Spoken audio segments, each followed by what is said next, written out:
अ, हमारे एक वीडियो में हमने बात की थी फिनोटाइप और जीनोटाइप की। तो आज हम एक फिनोटाइप पे बात करेंगे। तो फिनोटाइप करीब 6 तरह के होते हैं मुख्यतया। तो आज जो पहला जो फिनोटाइप है उसको कहते हैं मेटाबॉलिक फिनोटाइप। तो मेटाबॉलिक फिनोटाइप का मतलब ये होता है कि आपका मेटाबॉलिज्म कितना हेल्दी है। अब आप दुबले पतले हो, स्लिम ट्रिम हो, आइडियल आपका वेट है, आदर्श आपका वजन है और आपकी जो बीएमआई है वो भी आपकी नॉर्मल है और आपके कहीं शरीर में चर्बी वगैरह नहीं है, तो उसको बहुत अच्छा मानते हैं क्योंकि आपकी इंसुलिन सेंसिटिविटी भी अच्छी है और आपका जनरल मेटाबॉलिज्म भी हेल्दी है, बॉडी में इन्फ्लेमेशन भी नहीं है। बीएमआई क्या बताती है? बॉडी मास इंडेक्स, यानी आपके शरीर में चर्बी कितनी है, आपकी हाइट और आपके वेट के एक फॉर्मूले से इसको निकाला जाता है। बेसिकली ये शरीर में होने वाली चर्बी की तरफ इंगित करती है। अब कई बार आप स्लिम तो हो सकते हो, आपकी बीएमआई है वो नॉर्मल हो सकती है, लेकिन आपके अंदर इंसुलिन रेजिस्टेंट हो सकता है क्योंकि आपके पेट के अंदर चर्बी ज़्यादा है, तो आप स्लिम ट्रिम होकर भी हेल्दी नहीं हो।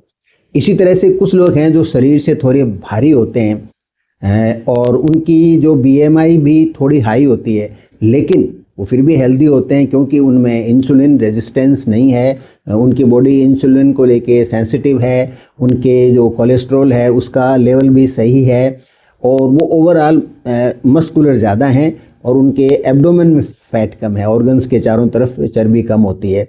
और कुछ लोग जो बहुत ओबेज होते हैं उनमें विसरल फैट भी ज़्यादा होती है, उनकी जो बीएमआई बहुत ज़्यादा हैवी होती है, तो उन लोगों को बड़ा गार्डेड रहना पड़ता है। कुछ केस ऐसे होते हैं जो बहुत दुबले पतले हो जाते हैं, सार्कोपीनिक कहते हैं उनके, वहाँ पर ये कोई क्रॉनिक बीमारी है उनके, या कोई शरीर की बनावट में या कोई पोषण में इतनी कमी है कि मांसपेशियाँ बहुत ही कमज़ोर हैं। तो ऐसे में दुबले पतले होकर भी उनकी जो आंतरिक उम्र है वो वास्तविक उम्र से बहुत ज़्यादा होती है और उनकी लाइफ है वो कंपैरेटिवली ज़्यादा रिस्क में रहती है।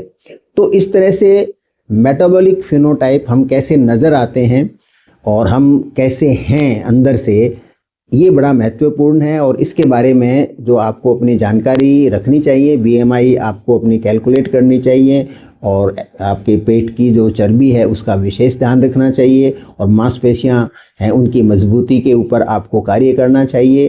तो ये आपके ऊपर उम्र के दुष्प्रभावों को आप आराम से अपने प्रयासों से कम कर सकते हैं। ये उस दिशा में है और अगले वीडियो में हम बात करेंगे जो दूसरी तरह की जो फिनोटाइप है उसके बारे में भी हम वार्ता करेंगे।